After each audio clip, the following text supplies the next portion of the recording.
अब Indian embassy को बोल रहे हैं कोई बात तक करने को आने के लिए तैयार नहीं है। ये लोग जो भी आ रहे हैं बोल रहे हैं अपनी रिस्क पे निकल जाओ। फोन करके भी नहीं पूछा कि बच्चा तुम लोग ठीक हो कि नहीं हो। लोगों को बात करने की कोशिश कर रहे हैं, हमारा कुछ नहीं हो पा रहा, हम सिर्फ यहाँ पे फंस चुके हैं। आप प्लीज इंडिया मीडिया की न्यूज खबरों को मत बिलीव कीजिए कि वो लोग हमें यहाँ पे मदद दे रहे हैं। तो दोस्तों, जैसा कि हम सब जानते हैं कि यूक्रेन और रशिया के बीच में कन्फ्लिक्ट चल रहा है और यूक्रेन और रशिया के बीच की इसी लड़ाई में भारतीय छात्र फंस गए हैं। अब माना यह जा रहा है कि करीब 18,000 से लेकर 20,000 भारतीय छात्र यूक्रेन में हैं, जिनको भारत वापस आना है और जल्दी वापस आना है क्योंकि स्थिति यूक्रेन में खराब है। मारो हमको जिंदा मत छोड़ो सालो। अब उन 18, 19 या 20,000 छात्रों में से करीब 4, 4.5 ऑलरेडी भारत आ चुके हैं, लेकिन जो नहीं आए हैं उनकी स्थिति यूक्रेन में ठीक नहीं है। और जब यहाँ पे ठंड इतनी है कि हम बता नहीं सकते, इतना ठंड, और कुछ शेल्टर नहीं है, वॉशरूम का कोई ये नहीं है। एम्बेसी ने एडवाइजरी जारी करके उनसे ये कहा कि आप बॉर्डर पर आ जाएं। 4 बॉर्डरों के नाम दिए, स्लोवाकिया, रोमानिया, पोलैंड और हंगरी। बॉर्डर तक कम से कम पहुँच जाइए। 4 बॉर्डर हम लोगों को बताया गया था, रोमानियन, हंगरी, पोलैंड और स्लोवाकिया। तो हम लोग रोमानियन बॉर्डर को चूज किए। जो नोटिफिकेशन आया था आप बॉर्डर पे पहुंच जाइए, कम से कम बॉर्डर से हम आपको ले लेंगे, वहां पे कर लेंगे सारा काम। लेकिन जब हम लोग यहाँ पे आए तो हमें कोई ये नहीं। देखिए दोस्तों, हम ये नहीं कह रहे कि भारत की सरकार जो है उन छात्रों के लिए कुछ नहीं कर रही जो यूक्रेन में फंसे हैं, या किसी को अभी तक यूक्रेन से वापस लाया ही नहीं गया। 4, 4,500 छात्र आ चुके हैं, लेकिन जो लोग नहीं आए हैं उनका क्या? बात सिर्फ ये है कि यूक्रेन में अभी भी जो छात्र फंसे हैं या जितने लोग फंसे हैं भारत के, उनको अभी तक कोई ठोस आश्वासन दिया गया भारत की सरकार या फिर इंडियन एम्बेसी की तरफ से? क्योंकि जो वीडियो सामने आ रहे हैं उन लोगों की तरफ से जो यूक्रेन में फंसे हैं वो कुछ और ही बता रहे हैं। इंडियन एम्बेसी में ये इनका नाम दिखा देते हैं आपको, Vikram Kumar. We are calling them and he is continuously rejecting our calls.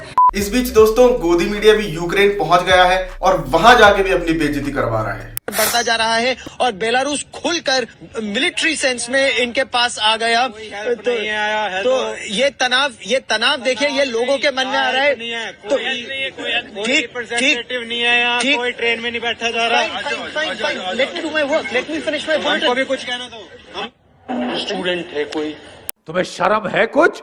मतलब अब तो ट्रेंड सा बन चुका है कि जहां जाएंगे अपनी बेइज्जती करवाएंगे। मतलब बजाय उनके कि उन छात्रों की बात सुनी जाए, भाई साहब उनको दूर हटा रहे हैं, उनको अपनी बात नहीं कहने दे रहे हैं। मतलब दोस्तों, गोदी मीडिया की क्रेडिबिलिटी अब लगभग खत्म हो गई है। हमने देखा कि किस तरीके से किसान आंदोलन में इनको हर रोज बेइज्जत किया गया। और आप तो एक बहुत ईमानदार निष्पक्ष पत्रकार हैं।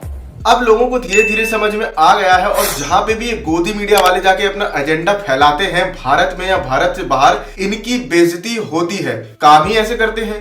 मतलब अगर आप यहाँ पर देखें तो आज तक असल में उन छात्रों से दूर नहीं भग रहा है, असल पत्रकारिता से दूर भग रहा है। तो आप लोग को कोई गाड़ी नहीं मिली रास्ते में? कोई गाड़ी नहीं मिली? इतना अच्छे से काम जो कर रही है, तो आप लोग सब पैदल आ रहे हैं यूनिवर्सिटी हॉस्टल से, यहाँ आपको कोई गाड़ी नहीं मिल पा रही है। गाड़ी दिख रही है आपको इधर?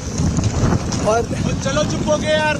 तो ये देखिए, ये इनके मन में नाराजगी है, ये इनके मन में गुस्सा और दर्द है। मतलब पिछले 2 सालों में आप देखें तो लगातार इनकी फजीहत हुई है, क्योंकि काम ही ऐसे करे हैं और जिस तरीके के काम ये लगातार करते जा रहे हैं, आगे भी रुकने वाली नहीं है। मतलब ऐसा लग रहा है कि यूक्रेन मामले को लेके ये सभी पत्रकार काम पे लगा दिए गए हैं कि करो बेटा काम। यूपी से लौटने के तुरंत बाद प्रधानमंत्री मोदी यूक्रेन मामले पर एक हाई लेवल बैठक करेंगे। लगता है गुल्लू को बिस्कुट कुछ ज्यादा ही पहुंच गए हैं। थोड़ी मर्यादा रखिए। पीलीभीत से भाजपा के लोकसभा सांसद वरुण गांधी ने जब ये सवाल उठाया कि यूक्रेन में फंसे छात्रों को कब भारत वापस लाया जाएगा, तो ये भी रूबी का लियाकत से नहीं देखा गया। वरुण गांधी ट्वीट करते हैं कि सही समय पर सही फैसला ना लिए जाने के कारण 15,000 से अधिक छात्र भारी अव्यवस्था के बीच अभी भी युद्ध भूमि में फंसे हुए हैं। बस इतना उनका ट्वीट करना ही था कि रूबी का लियाकत तुरंत हरकत में आ गई। हर आपदा में अवसर नहीं खोजना चाहिए वरुण जी, रूबिका जी को बुरा लगता है। मुझे गुस्सा आता है। मैं कितनी दफा यहाँ बैठकर आप लोगों के सामने ये सवाल उठाती रहूंगी। Why don't you get tired? अब रूबिका जी को तो बुरा लगना ही था, थकती जो नहीं है। मतलब योगी जी से योगी जी के ही इंटरव्यू में पूछ रही हैं कि योगी जी के काम के लिए योगी जी को कितने नंबर देंगे। योगी आदित्यनाथ, मुख्यमंत्री योगी आदित्यनाथ को कितने नंबर देते हैं 10 में से? मतलब दोस्तों आप सोचिए, अगर 10 मार्च को या उसके बाद 10 मार्च को जो नतीजे आने हैं वो कहीं भी इधर उधर हो गए, इनके मन के मुताबिक ना आए, गोदी मीडिया के, आप जानते ही हैं इनका मन क्या बोलता है, तो क्या होगा? मतलब इन सभी की जो शक्लें हैं ना वो देखने लायक होंगी। खबरदार, अब बहुत हो गया।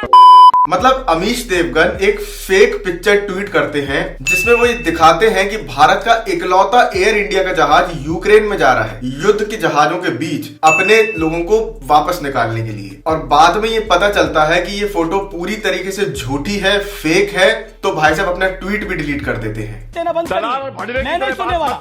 मतलब गोदी मीडिया के लिए यूक्रेन से जो छात्रों को वापस आना है भारत, उसका जो ग्राफ है वो कुछ इस तरीके से चल रहा है। तो दोस्तों यूक्रेन में रह रहे भारत के छात्रों के बारे में तो हमने बात कर ली, अब बात कर लेते हैं भारत में रह रहे भारत के छात्रों के बारे में। वो भी कम परेशान नहीं है।